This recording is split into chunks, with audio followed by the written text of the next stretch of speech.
आप देख रहे हैं समय न्यूज लाइव। गरियाबंद जिले के फिंगेश्वर में खाद और बीज की भारी कमी को लेकर कांग्रेसी कार्यकर्ताओं और किसानों का गुस्सा फूट पड़ा।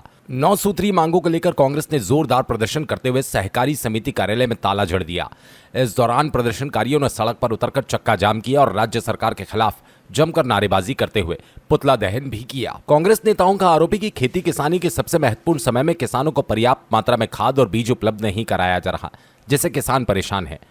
प्रदर्शन के दौरान बड़ी संख्या में किसान और कांग्रेस कार्यकर्ता मौजूद रहे। प्रदर्शनकारियों ने चेतावनी दी, यदि जल्द किसानों की समस्याओं का समाधान नहीं हुआ तो आंदोलन को और उग्र किया जाएगा। कांग्रेस ने अपनी 9 सूत्री मांगों में किसानों को पर्याप्त खाद, बिजली उपलब्ध कराने, वितरण व्यवस्था में सुधार, कालाबाजारी पर रोक और किसानों को राहत देने जैसी मांगें शामिल की। आंदोलन के बाद कांग्रेस प्रतिनिधिमंडल ने तहसीलदार के नाम ज्ञापन सौंपकर किसानों की समस्याओं का जल्द समाधान करने की मांग की। ज्ञापन में चेतावनी दी गई, यदि समय रहते खाद बीज की व्यवस्था नहीं हुई तो आने वाले दिनों में बड़ा जन आंदोलन किया जाएगा। आने वाले समय में हम 10,000 किसानों को जोड़ करके हम सड़क की लड़ाई लड़ेंगे और इस सरकार को जो है ना हम याद दिलाएंगे कि किसानों के साथ जो अन्याय करना बंद करे।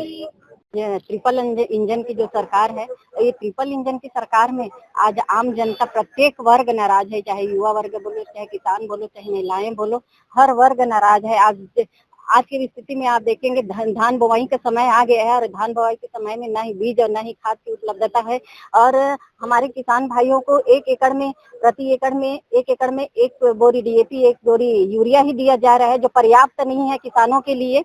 और आप देख रहे हैं पेट्रोल डीजल की भाव जो सप्ताह भर में 3 से 4 बार बढ़ी हुई है, कम 8 रुपए से भी ज्यादा पार हो चुकी है। 8 रुपए से ज्यादा की मतलब दाम बढ़ी हुई है। डीजल पेट्रोल के भाव 100 रुपए से भी पार हो जा रही है। आज लोग परेशान हैं इससे। और घरेलू गैस तो आप देखेंगे कि 1000 रुपए तक चली गई है और जिसे 25 दिन में दिया जाता था हमारी सरकार के द्वारा, कांग्रेस की जब सरकार थी उस समय 25 दिन में दिया जाता था। आज की स्थिति में हमें 45 दिन में घरेलू गैस की उपलब्ध हो पा रही है। जो बड़ी परिवार है उन परिवारों को लगभग महीना भर ही मुश्किल होता है एक सिलेंडर को पूरने में। उसके बाद उनको फिर से वापस चूल्हा जलाने की नौबत आ जाती है।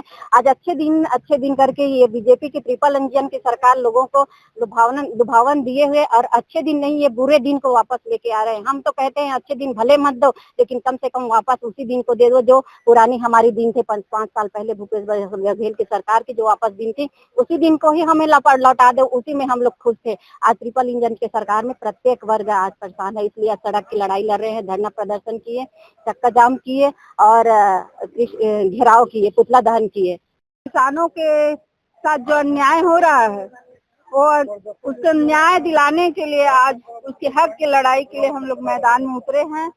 और जो खाद और बीज का निर्धारण कर रहे समय सीमा और उसका जो बीज और खाद का जो दाम और जो कीमत है उसको बढ़ाया जा रहा है, उसको सही मात्रा में दिया नहीं जा रहा है। जैसे आने वाले समय में 1 एकड़ 2 बोरी दिया जा रहा था, लेकिन अभी 1 एकड़ में 1 ही बोरी दिया जा रहा है। तो वो सत्ता में बैठ के बीजेपी सरकार तय ना करे किसानों का उत्पादन क्षमता कैसे होता है, वो किसान को मालूम है कितना यूरिया कितना डीपी चाहिए। तो आज वो लोग समय सीमा निर्धारित कर रहे हैं, उसका मात्रा निर्धारित कर रहे हैं। और दूसरा, महिलाओं को जो घरेलू गैस देने का वो किए थे उज्ज्वला योजना, आज वो भी योजना ठप हो गया है और उसमें भी समय निर्धारित कर दिया है 45 दिन। तो हमको 45 दिन नहीं, हमको 25 दिन में वो चाहिए। और वृद्धा पेंशन योजना, विकलांग जो पेंशन है और जो विधवा पेंशन है, ये सब बंद कर दिया गया है। तो हम ये सब उनको दिलाने के लिए, तत्काल दिलाने के लिए मैदान में उतरे हैं। गरियाबंद से देव प्रसाद बघेल की रिपोर्ट।